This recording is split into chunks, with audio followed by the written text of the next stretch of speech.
Kita lihat sahabat ketika hijrah ke Madinah, yang menguasai ekonomi adalah orang-orang Yahudi. Bahkan ayat yang bahas tentang jual beli, wailul lil mutaffifin alladzina idza talu 'alan nas yastawfun wa idza kaluhum awazanuhum yukhsirun ala yadhunnu ulaika annahum mab'utsun. Ya, celakalah bagi al-mutaffifin alladzina idza talu 'alan nas yastawfun, ketika mereka yang minta ditimbangkan, mereka minta ditimbang dengan sempurna. Wa idza kaluhum, kalau mereka yang menimbangkan, awazanuhum, atau ya tadi mengukurkan atau menimbangkan, yukhsirun, mereka mengurangi. Sebagian mengatakan ini surat Al-Mutaffifin termasuk surat Makkiyah yang akhir-akhir. Ada yang mengatakan surat Madaniyah karena sudah turun di fase Madinah. Kok bisa demikian? Ya karena memang surat Al-Mutaffifin turun di rentang waktu itu. Seakan kemudian seandainya turun di fase Makkiyah adalah untuk persiapan muslimin agar tidak mengikuti cara jual beli yang seperti itu. Merusak ekonomi masyarakat. Atau seandainya turun di Madinah, berarti agar muslimin tidak terus-menerus melakukan ekonomi yang demikian. Itu nggak benar. Ya belum lagi kemudian ada Yahudi yang menguasai konsep ekonomi di sana. Ya dengan konsep ribanya. Makanya ternyata jual beli ya Allah sandingkan dengan riba tadi itu. Ya jual beli Allah sandingkan dengan riba. Nah di awal sahabat tinggal di Madinah. Ya mereka berjual beli di pasar Bani Qainuqa, pasar milik orang-orang Yahudi. Ya, jadi Yahudi punya pasar Bani Qainuqa. Kita tahu Abdurrahman bin Auf. Ini Abdurrahman bin Auf yang ketika dipersaudarakan dengan Sa'ad bin Arabi, kemudian dibagi dua. Ya hartanya kalau kamu mau dibagi dua. Istriku ada dua, lihat pilih yang mana. Tapi Abdurrahman nggak mau, tunjukkan saya pasar. Ya, ditunjukkan pasar Bani Qainuqa. Jadi interaksi muslimin pertama, jual belinya di pasar Yahudi. Semua dikuasai Yahudi. Ya, produk, pasar dikuasai Yahudi. Nah, kemudian pasar Bani Qainuqa, kemudian pasar Ka'ab bin al-Ashraf. Tapi Allah Subhanahu wa taala syariatkan untuk takaful, saling tolong menolong, saling menanggung antar muslimin dengan muslimin yang lain. Ya untuk memperkuat kondisi mereka di Madinah di fase awal dakwah itu dengan konsep ukhuwahnya. Nah, lihat perang Badar, perang yang terjadi di tahun kedua Hijriah. Ya, sebelum perang Badar tadi muslimin sudah mikir masalah ekonomi, masalah pasar. Yang mereka itu masih ekonominya itu jual belinya di pasar Yahudi. Ya di pasar Yahudi. Nah, tapi Rasul sudah punya wacana. Rasul sudah punya wacana muslimin harus punya pasar sendiri sebelum perang Badar itu. Muslimin sudah punya pasar sendiri. Ketika Rasul buat pasar, dirusak oleh Ka'ab bin al-Ashraf, pemuka Yahudi. Ya, kemudian Rasul mengatakan, saya akan buat pasar di tempat yang menjadikan dia lebih murka lagi. Ya, lebih marah lagi. Dan lihat selesai perang Badar. Selesai perang Badar. Kemudian Yahudi yang ada di Madinah, termasuk Yahudi Bani Qainuqa, kemudian merasa, ya muslimin ini kenapa sombong? Perang melawan kaum yang tidak bisa berperang. Nggak usah sombong, nggak usah bangga. Seandainya mereka berperang melawan kami, mereka akan tahu ya bagaimana menghadapi kaum yang ahli perang. Ya Yahudi mulai sesumbar. Ya kemudian Ka'ab bin al-Ashraf juga sama. Bahkan dia memprovokasi orang-orang musyrikin Mekah. Sampai kemudian Rasul mengatakan ya kepada sahabat untuk mengeksekusi Ka'ab bin al-Ashraf. Ya nanti Ka'ab bin al-Ashraf dieksekusi mati dia, Yahudi. Dia ini tokoh Yahudi punya pasar juga. Berarti kalau dia mati pasarnya tutup. Ya. Kemudian kita tahu kisah muslimin dilecehkan di pasar Bani Qainuqa selepas perang Badar. Karena tadi Yahudi yang marah dengan kemenangan muslimin. Di situ ada perempuan muslimah yang dilecehkan oleh pedagang emas. Ya, kemudian diikat bagian atas pakaiannya dengan bagian bawah. Ketika kemudian perempuan itu berdiri maka tersingkap auratnya. Dan ketika ada seorang muslim yang melihat saudari ya muslimahnya dilecehkan, dia tidak terima dan membunuh Yahudi itu. Kemudian muslim ini dikeroyok oleh Yahudi yang lain di pasar itu sampai dia mati. Dan ketika Rasul mendengar kabar itu, maka Rasul perintahkan untuk mengepung Yahudi Bani Qainuqa. Dan akhirnya kita tahu mereka menyerah dan akhirnya diusir dari Madinah. Ya, berarti kalau mereka diusir dari Madinah, pasar mereka otomatis tutup. Selesai, habis semua. Pasarnya Ka'ab bin al-Ashraf tutup, pasarnya Yahudi Bani Qainuqa tutup, muslimin fokus dengan pasar muslimin sendiri. Selepas Ramadan, selepas perang Badar. Nah, berkaitan dengan jual beli, konsep fatwa. Boleh nggak kita berjual beli dengan orang-orang Yahudi? Ya, dengan orang-orang Yahudi. Atau dengan orang-orang non-muslim secara umum. Secara fikih nggak ada masalah, secara fatwa nggak ada masalah. Tapi secara takwa kalau ada opsi yang lain dan kalau memang tidak benar-benar butuh, ahsannya kita itu jual belinya dengan sesama muslim. Ya, jual belinya dengan sesama muslim. Itu kalau takwa. Tapi kalau sekedar fatwa ya nggak ada masalah. Ya asal yang dibeli itu halal. Lihat muslimin. Ketika Rasul membuat pasar Madinah, semua beralih ke pasar Madinah. Ya walaupun masih ada yang di pasar Yahudi ketika memang dibutuhkan. Nah buktinya wanita tadi masih pergi ke pasar Yahudi. Ada seorang muslim juga yang masih beli di pasar Yahudi. Tapi sampai satu muslim dikeroyok, nggak ada yang nolong, itu kemana muslim yang lain? Kemana muslim yang lain? Sampai Rasul pun dengar kabar itu. Ya selepas pembunuhan itu. Nah muslim yang lain sudah ke pasar muslim sendiri. Nah jadi seakan ya selesai Ramadan ini, bahkan kita harus mentalak Yahudi itu talak 3. Gitu ya. Jadi nggak apa-apa kalau kita butuh untuk beli produk mereka, nggak ada masalah. Ya nggak ada masalah. Tapi kalau kemudian nggak butuh, ngapain kita harus beli produk mereka? Tapi kan halal, iya halal. Silakan kalau dengan fikih fatwa. Berarti puasanya itu hanya selesai puasa di fisik tadi. Puasa secara umum, sekedar menggugurkan kewajiban, tapi tidak menyentuh jiwa. Ya tidak menyentuh jiwa. Maka ya halal nggak apa-apa, nah silakan. Berarti selevel itu puasa kita di bulan Ramadan. Hanya puasa umum yang menyentuh sisi fisik saja. Ya tidak ada unsur jiwa yang saling bertaut antara satu muslim dengan muslim yang lain. Ya sehingga masih ikut-ikutan beli di pasar Yahudi, di produk-produk non muslim. Silakan, nggak ada masalah selama itu halal. Ya yang gagal itu kalau kemudian kembali ke yang haram itu gagal. Ya tapi kalau kemudian masih begitu, ya berarti selevel itu Ramadan kita. Ya lompatannya masih selevel itu. Ya lumayan lah itu. Tapi kalau kemudian lebih naik lagi kayak sahabat itu. Ya kalau seandainya tidak butuh-butuh banget, nggak butuh beli ya produk Yahudi. Ya, jadi produk muslimin sendiri. Nah ini yang kemudian perlu dihadirkan. Selesai Ramadan itu, ya ternyata pasar Yahudi tutup. Muslimin dengan pasarnya sendiri. Dan kalau kemudian kita lebih hebat lagi tadi, puasa khusus. Ya khusus. Kita mentalak dunia. Semua interaksi karena Allah Subhanahu wa taala. Nah, berarti tadi kalau kemudian kita masih ya kalau kita kembali kepada yang haram, berarti puasa kita gagal. Oke? Okay?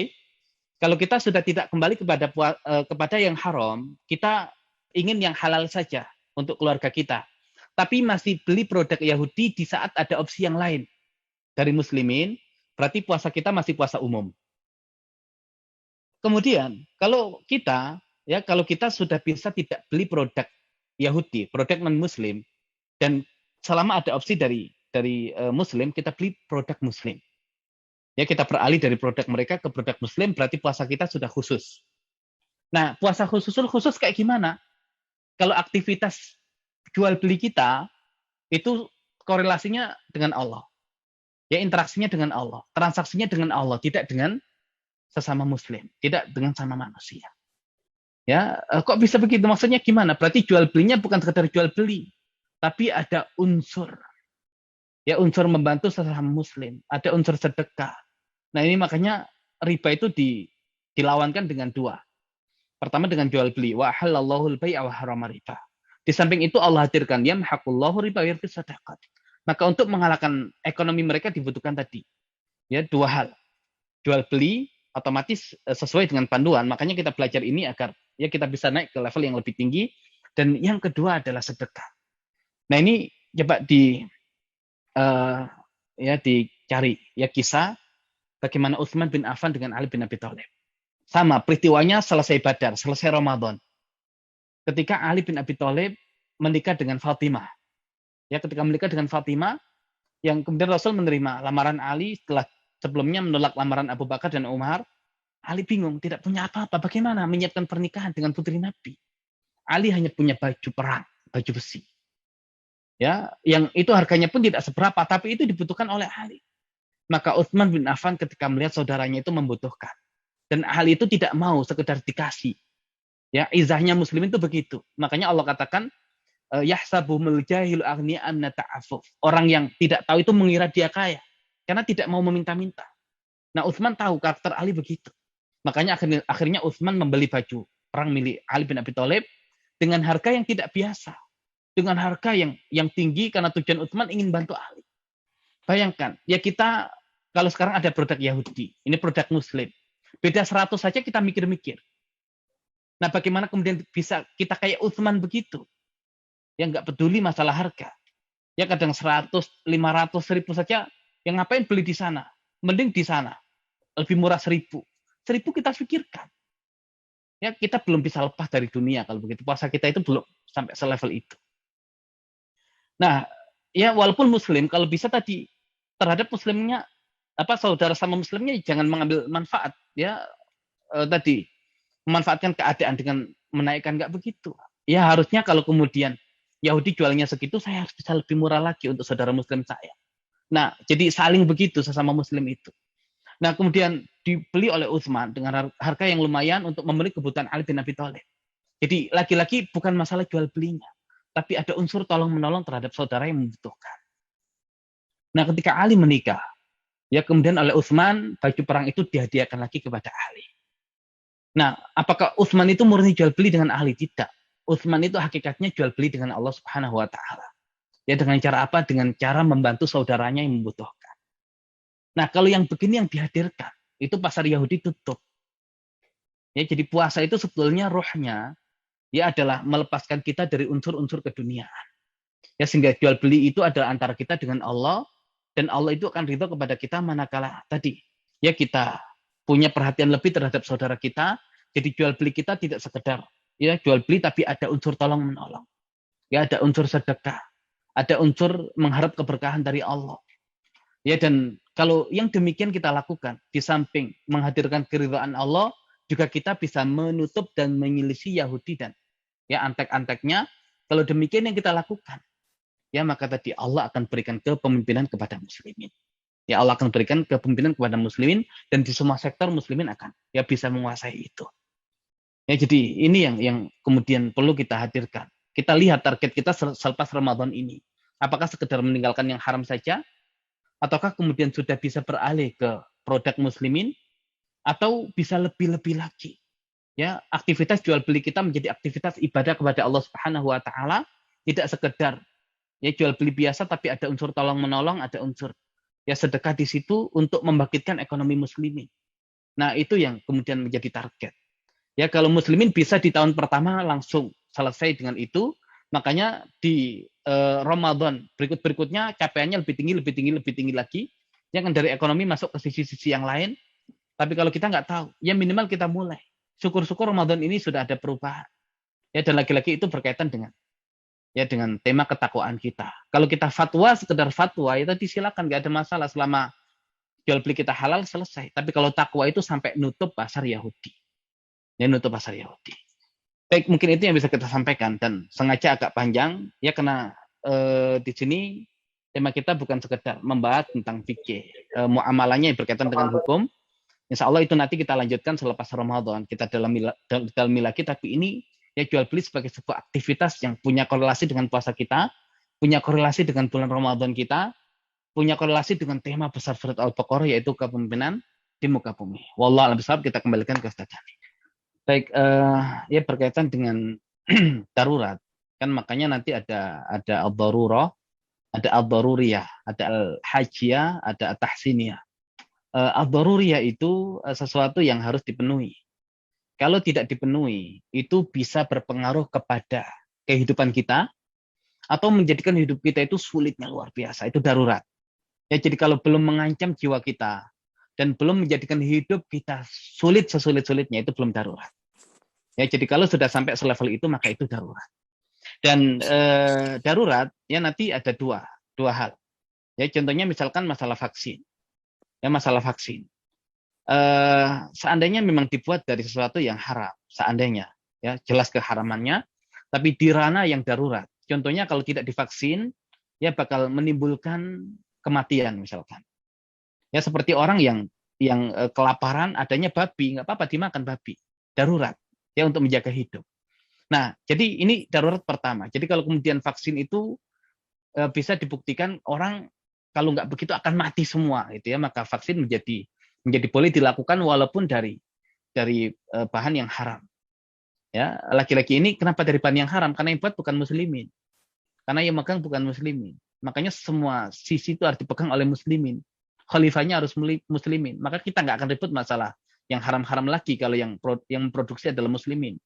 Makanya dari pasar tadi, jangan kemudian sekedar beralih pasar, tapi pikirkan produk-produk tandingan yang dibuat oleh muslimin, agar muslimin punya opsi-opsi dan tidak perlu kemudian tergantung dengan orang-orang Yahudi dan non-muslim itu. Nah, darurat yang kedua adalah ketika diwajibkan negara. Ya sebetulnya sih nggak darurat amat sih, nggak mati juga sih, nggak divaksin gitu ya. Nggak masuk di yang pertama. Tapi ini nanti dipecat dari negara, kemudian diberi sanksi, dihukum, segala macam. Nah, ini darurat versi yang lain. Ya darurat versi yang lain dan nggak ada masalah dilakukan. Ya, jadi ada darurat yang memang benar-benar darurat mengancam kehidupan, yang faktornya adalah penyakit tadi, dan darurat yang kedua adalah tadi mengancam kehidupan dan mempersulit kehidupan, tapi penyakitnya bukan penyakit yang itu, tapi penyakit yang lain, ya aturan negara. Ya silakan, nggak ada masalah dengan yang demikian. Ya karena kalau masuk darurat, walaupun yang haram pun, ya insya Allah dibolehkan karena sebab darurat. Wallahu a'lam bishawab.